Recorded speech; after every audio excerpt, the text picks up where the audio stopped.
Bonjour à toutes et à tous. Aujourd'hui, je vais vous parler des attentes. Les attentes que l'on pose sur les actions qu'on met en œuvre. Et les attentes qui peuvent malheureusement des fois nous mener à des désillusions lorsque tout ne se passe pas comme prévu.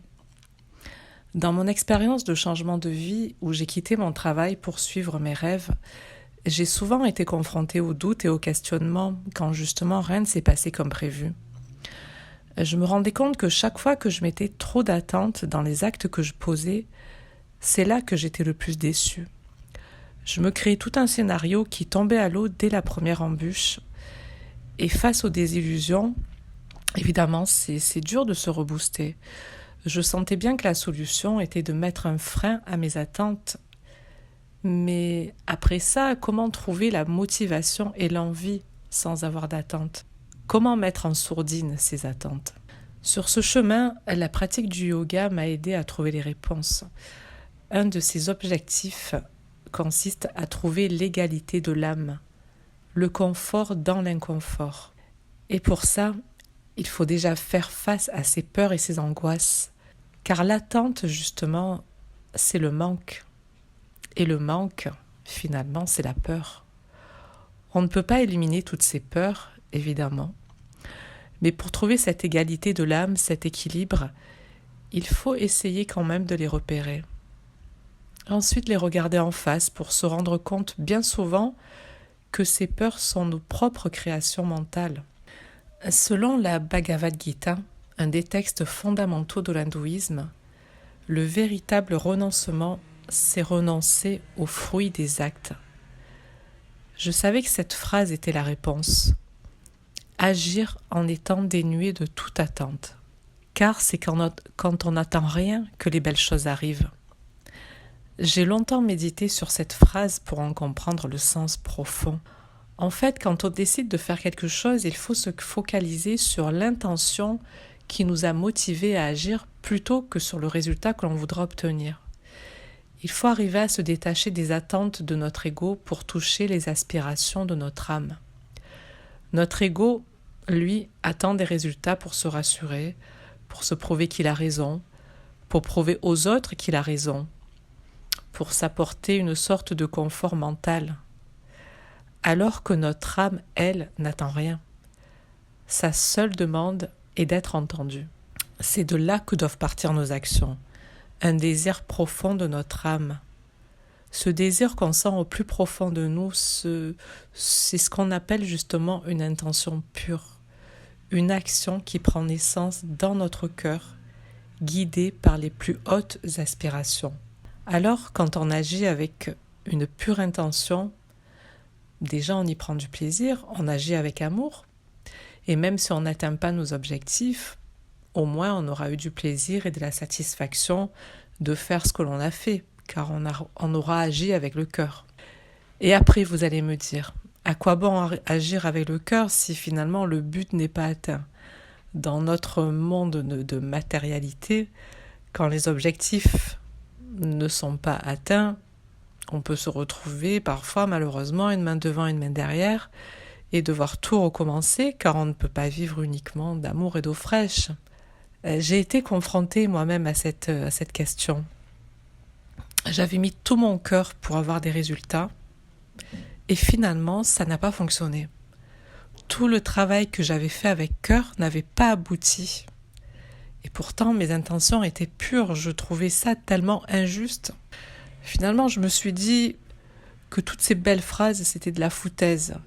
Je me disais, oui, j'ai pris du plaisir à monter ce projet, mais au final, ça n'a pas fonctionné. À quoi bon ? Et puis, j'ai un peu dézoomé sur la situation.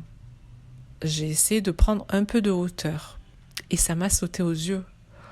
On est tellement égocentré qu'on se croit seul au monde. Quand on est confronté à des problèmes, on pense que l'univers est contre nous. On pense qu'on subit une injustice car ça n'a pas fonctionné comme on l'aurait voulu. Et pourtant, on a tout fait comme il le fallait. On a agi avec le cœur. On y a mis tout notre amour, mais ça n'a pas fonctionné. On oublie tout simplement qu'on est un collectif. On est une goutte d'eau dans l'océan. On a de l'importance, car on fait partie de cet océan, mais on est juste une goutte d'eau qui n'œuvre pas que pour soi-même.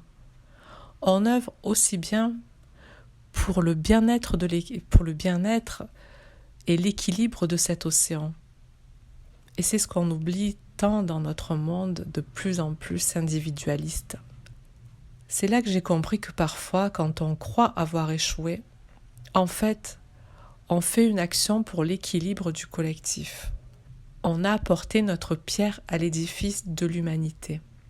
Alors finalement, j'en ai conclu que si notre action prend naissance dans notre cœur, guidée par nos plus hautes aspirations, alors finalement, cet acte est réussi pour le grand tout.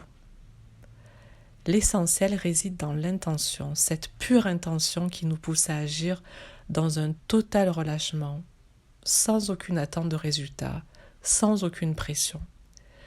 Car le bénéfice personnel se trouve au moment de la création et non pas dans l'attente d'un résultat. C'est là, en fait, qu'on se trompe.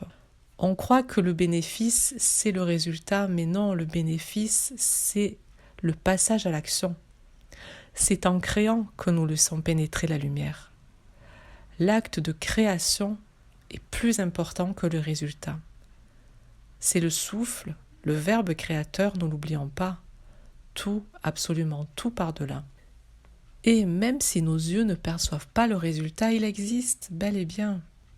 J'ai eu une vision justement quand j'ai pensé à ça, j'ai vu le monde comme une grande toile de peinture. Et chaque fois qu'une personne agit avec une intention pure, elle apporte sa couleur unique au tableau. Unique et indispensable.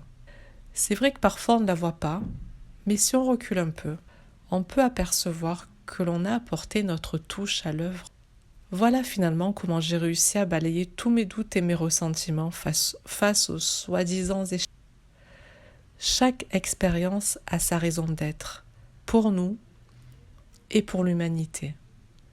Nous servons le grand tout afin de participer à l'équilibre cosmique et tant que nos choix sont guidés par cette force lumineuse, alors nous serons sur la bonne voie. Il nous faut juste suivre le flux en toute confiance, sans rien prévoir et sans rien attendre. C'est devenu mon mantra et d'ailleurs c'est comme ça que j'ai intitulé mon livre qui raconte mon expérience de changement de vie. J'en profite de vous en parler. J'ai mis le lien en description si ça vous intéresse. Donc je relate justement toute mon expérience de changement de vie. Alors j'espère que cette capsule vous aura apporté quelques réponses et je vous dis à bientôt.